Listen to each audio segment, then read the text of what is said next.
आसपास जो भी हो रहा है उसको तत्व से जाने, उसको अंदर उसके गहन विचार चिंतन तर्क शक्ति के द्वारा हम उसको पहचाने। महान दार्शनिक आपने सुना होगा उनके बारे में, ओशो। उनका भी कहना है कि जो सत्य में जिस वस्तु से या जिस व्यक्ति से कोई प्रेम करता है या उसके प्रति समर्पित होता है वही सच्चा योगी है। तो भगवान श्री कृष्ण जिनकी गीता हम पढ़ते हैं, जिनका ज्ञान समुद्र के समान है, अथाह है, उस ज्ञान को प्राप्त करने के लिए हमें उससे प्रेम करना होगा, हमें उसमें डूबना होगा, उसे समझना होगा, क्योंकि समर्पण की भावना ही हमें उस परम ब्रह्म के पास पहुंचा सकती है। पहला अध्याय जिसका नाम है अर्जुन विषाद योग। अर्जुन विषाद योग। अब योग कैसे हुआ, अर्जुन का विषाद योग कैसे हुआ? क्योंकि अर्जुन इतने विषाद में डूब गए, इतने दुख में डूब गए कि वो गिर पड़े और बैठ गए, अपने हथियार डाल दिए और कहा कि नहीं, अगर तीनों लोगों का राज्य भी मुझे मिले तो भी मुझे नहीं चाहिए, लेकिन मैं अपने लोगों को नहीं मारूंगा। तो ये क्या है? विषाद में, दुख में डूब गए और उस दुख के चलते वो अपने आसपास की किसी भी चीज को समझने के लिए तैयार नहीं थे। तो इसलिए इसे हम कहेंगे, इसे अध्याय का नाम अर्जुन विषाद योग कहा है, क्योंकि अर्जुन उस विषाद में योगी की तरह पूर्णतः डूब गए थे। दूसरा अध्याय है सांख्य योग। सांख्य दर्शन क्या सिखाता है कि हमारे जो शरीर की प्रकृति है, हमारे शरीर में जो 8 तत्व हैं, जैसे कि 5 इंद्रियां हैं, एक मन है, एक बुद्धि है, एक अहंकार है, इस तरह से जो 8 तत्व हैं हमारे शरीर के, जो भी उनको हम जाने, समझे, तत्व से समझे और हमारी उन सभी इंद्रियों को वश में करके, अर्थात इंद्रियों को विषयों से दूर करके आत्मा को, आत्मा की शक्तियों को पहचाने, क्योंकि आत्मा में ही ब्रह्म है। क्योंकि भगवान कृष्ण कहते हैं कि सभी प्राणियों में मैं आत्मा के रूप में विद्यमान हूं, इसलिए हमें उस आत्मा की शक्तियों को पहचानना चाहिए। उसी शक्ति को समझना, तार्किक रूप से समझना सांख्य योग कहलाता है। तीसरा अध्याय है कर्मयोग। कर्मयोग तो हम सभी जानते हैं, नित्य कर्म, जो हमारी दैनिक चर्या में, दैनिक जीवन में जो कर्म हम करते रहते हैं, उन कर्मों को बिना किसी फल की इच्छा के या बिना उसमें डूबे हुए या बिना उसका लोभ लालच किए हुए अगर हम लगातार उन कर्मों को करते रहते हैं और सभी कर्मों को भगवान में अर्पण करते रहते हैं कि हे प्रभु, जो है सब तुम्हारा है, जो दिया है वो तुम्हारा है, जो होगा वो भी तुम करोगे और जो इसका फल होगा वो भी तुम हो। अगर इस प्रकार की भावना रख करके वेदोक्त शास्त्रोक्त कर्म यदि मनुष्य करता है तो वह कर्मयोग कहलाता है। अब कर्मयोग में यज्ञादि कर्म भी आते हैं, कि ऐसा नहीं है कि जो जीवन सभी जी रहे हैं, ऐसे जीवन तो पशु भी जीते हैं, लेकिन हमें कैसा जीवन जीना चाहिए मनुष्यों को? शास्त्रोक्त, वेदोक्त।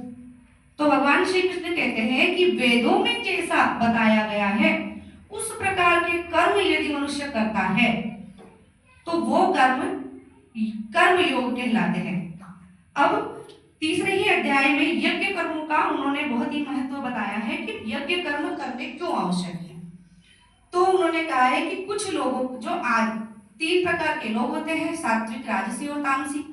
तो कुछ लोगों का मानना होता है कि यज्ञ क्यों किया जाए, जरूरत क्या है। तो भगवान कृष्ण वहां पर कहते हैं कि यज्ञ करने से क्या होता है, प्रकृति शुद्ध होती है। फिर यज्ञ क्या करने से हम देवताओं को प्रसन्न करते हैं। देवताओं को प्रसन्न करने के साथ साथ ही यज्ञ कर्मों की सहायता से जो आसपास में वातावरण बनता है, उससे धूम बनता है, बादल बनते हैं, जल सूर्य देवता प्रसन्न होते हैं, वो बादलों के द्वारा हमारे धरती पर जल बरसाते हैं, फिर अन्न उगता है, अन्न से हमारी उदर पूर्ति होती है, उसी अन्न को हम यज्ञ में डालते हैं और उसी अन्न यज्ञ का भाग जब हम ग्रहण करते हैं तो हमें मोक्ष की प्राप्ति होती है, क्योंकि हम किसी का छीना हुआ नहीं, बचा हुआ खा रहे हैं।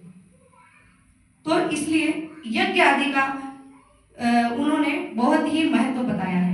इस संसार में कोई भी कर्म किए बिना तो नहीं रह सकता है, अतः शास्त्रोक्त और वेदोक्त कर्म करना ही कर्म योग है। चतुर्थ अध्याय ज्ञान कर्म संन्यास योग। यहाँ स्पष्ट हो गया है कि मनुष्य को आत्मज्ञान सबसे पहले करना चाहिए, इसके बाद नित्य कर्मों को करते हुए कर्म फल से विरक्ति प्राप्त करके अर्थात समस्त अच्छे बुरे फल को भगवान में अर्पण करके योग का सहारा लेना चाहिए। यही ज्ञान कर्म और उनसे विरक्ति, उसके फल से विरक्ति संन्यास है। कर्मों के फल से विरक्ति संन्यास है। तो पंचम अध्याय कर्म संन्यास योग। यहाँ अब हमें ये कह रहे हैं, पहले तो उन्होंने कहा कि कर्म योग में कि कर्म करो, लेकिन अब कह रहे हैं कि कर्म संन्यास योग, कर्म से ही संन्यास ले लो। तो यहाँ पर उन्होंने स्पष्ट किया है कि सभी कर्मों को तो करते रहना है, वेदोक्त और शास्त्रोक्त कर्म हमें करते रहना है, किंतु उन कर्मों में बंधना नहीं है, कि अपने आप को बांधना नहीं है कि नहीं यही मेरा है, मुझे ही ये करना है, मुझसे मेरे द्वारा ही ये हो सकता है, अपने आप तो कुछ नहीं हो सकता। तो ऐसे अपने आप को बांधना नहीं है, सिर्फ ये समझना है कि ईश्वर की शक्ति है जो मुझसे करवा रही है और मैं ईश्वर के लिए ही कर रहा हूँ और जो फल होगा वो भी ईश्वर का दिया हुआ है। ये समझकर जब कर्म किया जाता है तब वो कर्मों से संन्यास योग कहलाता है। फल का त्याग ही कर्मों से संन्यास का योग है। षष्ठ अध्याय का नाम है आत्म संयम योग। मनुष्य को सभी इंद्रियों को विषयों से हटाकर, अर्थात हमारी इंद्रियां जो होती है वो तो हमेशा हमें विषयों में ही लगाती हैं कि कभी अच्छा पकवान बन रहा है तो खुशबू आ गई, नाक ने कहा चलो खा लें, है ना, अच्छा कुछ देख लिया चलो हम देखने चलते हैं, अच्छा कुछ सुन लिया कुछ, अरे नहीं वहां सुनने चलते, अरे ये तो सुनना ही है। तो ये हमारी इंद्रियां हैं, ये तो हमें कुछ न कुछ अलग कामों में लगाती ही है, लेकिन उन कामों से हटाकर इंद्रियों को एक जगह करके, इंद्रियों को वश में करके और मन को वश में करके भगवान का चिंतन करना, मन को एकाग्र करना और आत्म तत्व को अपने अंदर जानना, ये आत्म संयम योग है। इसी अध्याय में यानी कि छठे अध्याय में ही योग की विधि भी बताई है कि अब भाई सब जगह हमें ये बोला जा रहा है कि योग कीजिए, आत्मा को जानिए, आत्म तत्व को जानिए, अपने अंदर झांकिए, इंद्रियों को वश में किए, लेकिन योग करे कैसे, ये सवाल है। तो इसी अध्याय में भगवान कहते हैं कि योगी पुरुष को सभी इंद्रियों को वश में करके, मन को एकाग्र चित्त करके, एक कुशाका आसन बिछा करके और आसन को न अधिक ऊंचा और न अधिक नीचा रखते हुए, ग्रीवा भाग को और सिर को सीधा रखते हुए, मेरुदंड को सीधा रखते हुए, अपने दोनों भौहों के बीच में ध्यान लगाते हुए सिर्फ ईश्वर का चिंतन करना है। जब ये आपका ये प्रयास लगातार आगे बढ़ता जाएगा, हम आत्म तत्व को जानने में समर्थ होंगे। तो इस प्रकार की योग की विधि उन्होंने छठे अध्याय में बताई है। सातवां अध्याय है ज्ञान विज्ञान योग। यह मनुष्य को ज्ञान अब तक प्राप्त हुआ, जो अभी अब तक के अध्यायों में हमने जाना, उस ज्ञान को विज्ञान की दृष्टि से भी जानना चाहिए। मानव देह में 5 तत्व, मन, बुद्धि, अहंकार, इस प्रकार की जड़ इसलिए क्योंकि एक दिन ये समाप्त होनी है ना, जड़ वस्तुएं जितनी भी होती है वो एक दिन समाप्त हो जाती है।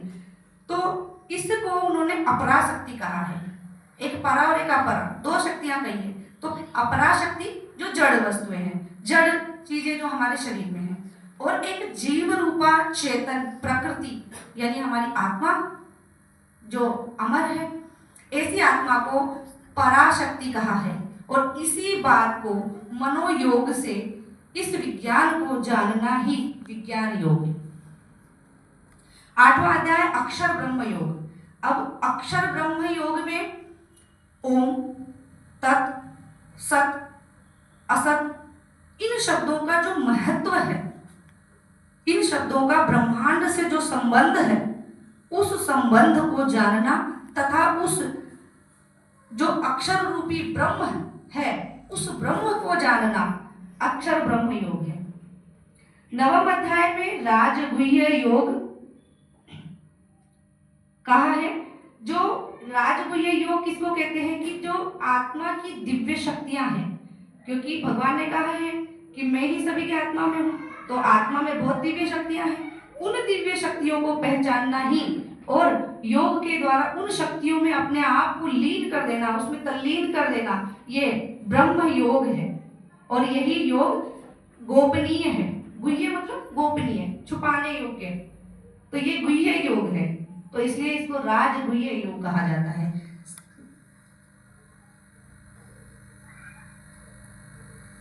10वां अध्याय विभूति योग है।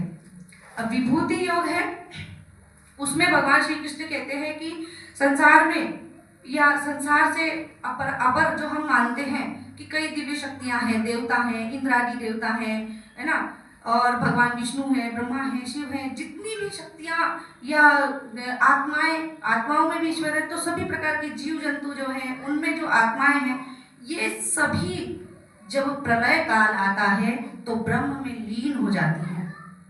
इनका स्वतंत्र कोई अस्तित्व नहीं है, ये सभी एक दिन ब्रह्म में, उस ज्योति स्वरूप ब्रह्म में लीन हो जाते हैं। वही विभूति योग है। इसी ज्ञान को समझना ही विभूति योग है। कि लोगों का अलग अलग मत होता है कि इसका ये प्रभु भगवान है, इसका वो भगवान है, ये इसको पूजता है, ये भूतों को पूजता है, ये मित्रों को पूजता है, ये देवताओं को पूजता है। तो जो जिसको पूजता है उसके लोक को जाता है, ऐसा भगवान कहते हैं। लेकिन अंत समय जब आता है तो वो सभी प्रभु में लीन हो जाते हैं। तो यही इसी ज्ञान को जानना ही विभूति योग है। 11वां अध्याय विश्व रूप दर्शन है।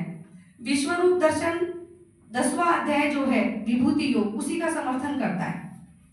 क्योंकि 10वें अध्याय में हमें उन्होंने बताया कि सभी कुछ का, सभी जीवात्माओं का, सभी देवताओं का पर्यवसान ब्रह्म है। और फिर 11वें अध्याय में जब अर्जुन को जब अपना अनंत स्वरूप दिखाते हैं तो अर्जुन क्या देखते हैं? वो देखते हैं कि भगवान के कुछ मुंह में प्राणी जा रहे हैं और उनके जबड़ों में, उनके मुंह में जाकर समाप्त हो रहे हैं, लेकिन वही दूसरे मुंह से वही जीवात्माएं वापस प्रकट हो रही हैं, वापस जन्म ले रही हैं। तो यही दर्शन वो करवाते हैं। तो उनका यही कहना है कि 10वें अध्याय का ही 11वां अध्याय समर्थन करता है और उसमें यही विश्व रूप दर्शन में यही बताया है कि प्रभु में ही सब कुछ लीन होता है और प्रभु से ही सब कुछ प्रकट भी होता है। 12वां अध्याय भक्ति योग। भक्ति योग कई प्रकार से किया जा सकता है। इसमें जैसे कि ब्रह्म में लीन हो जाना, यानी आत्म तत्वों को जान लेना। नित्य कर्मों में वेदों के अनुसार कहे गए नित्य कर्मों में लीन हो जाना भी भक्ति है। और भगवान के नाम का श्रवण, कीर्तन, मनन, ये सभी प्रभु में समर्पण करना ही भक्ति योग है। 13वां अध्याय क्षेत्र क्षेत्रज्ञ विभाग योग। अब क्षेत्र क्षेत्रज्ञ विभाग यानी उनका डिवाइडेशन, उनको अलग अलग प्रकार से जानना कि क्षेत्र क्या है और क्षेत्रज्ञ क्या है, ये जानना विभाग योग है। तो क्षेत्र क्या है? पंच महाभूतों का बना शरीर, ये क्षेत्र है। और इस क्षेत्र का क्षेत्रज्ञ कौन है? अनस्वर जीवात्मा, जो इस शरीर के अंदर रहने वाली आत्मा है, जो अजर अमर है, वही आत्मा क्षेत्रज्ञ है। इन्हीं का अलग अलग स्वरूप पहचानना ही क्षेत्र क्षेत्रज्ञ विभाग योग है। 14 अध्याय में गुणत्रय विभाग योग, जो कि सत्व, रज और तम, सात्विक, राजसी और तामसी, 3 प्रकार के गुण प्रत्येक मनुष्य में होते हैं। कभी कौन सा गुण थोड़ा ज्यादा होता है, कभी कौन सा गुण, और ये सारे गुण प्रकृति से उत्पन्न होते हैं, नेचर से। तो ये नेचर से कैसे उत्पन्न होते हैं, ये भी एक सवाल है कि भाई मेरे अंदर तीनों गुण हैं, लेकिन कौन सा गुण कब मेरे ऊपर हावी होगा या मेरे ऊपर प्रकट होगा, ये किस पे डिपेंड करता है? तो ये डिपेंड करता है हमारे व्यवहार पर, हमारे खान पान पर, हमारे कर्मों पर, कि कौन सा वाला गुण हम पर ज्यादा असर करेगा या ज्यादा प्रकट होगा।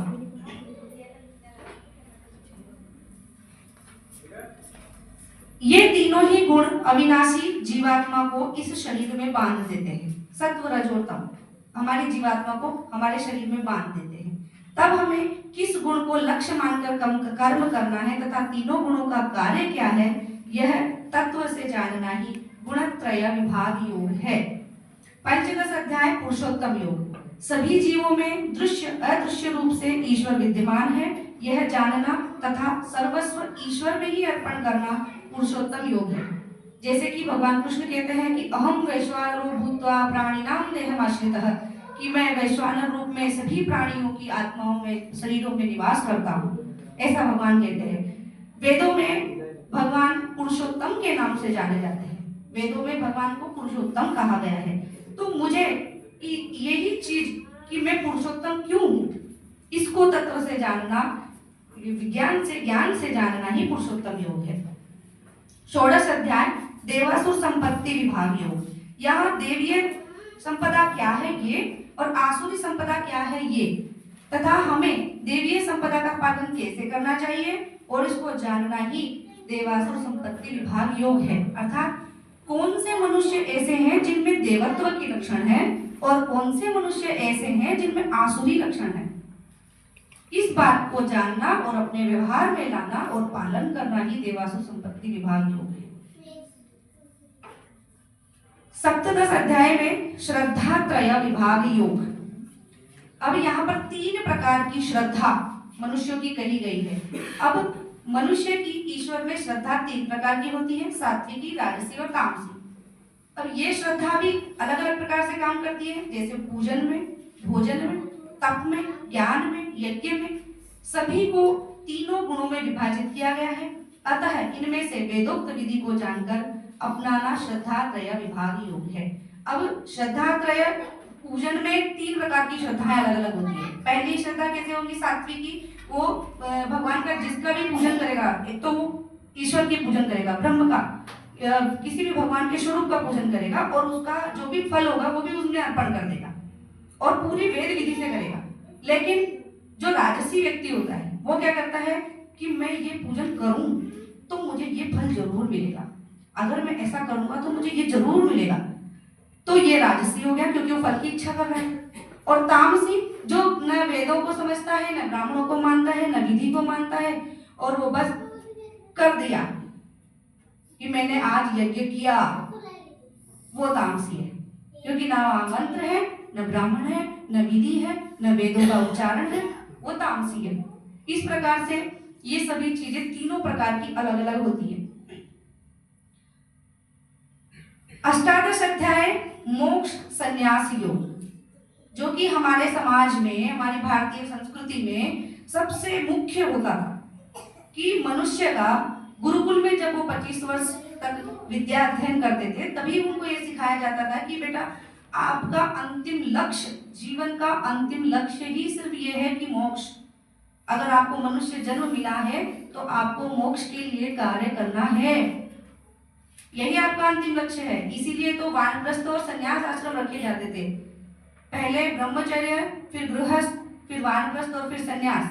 वो इसीलिए रखे जाते थे ताकि वो ईश्वर से मोक्ष के लिए कामना कर सके और मोक्ष के लिए कर्म कर सके, क्योंकि जन्म मरण के इस चक्र से छुटकारा मोक्ष से ही प्राप्त हो सकता है।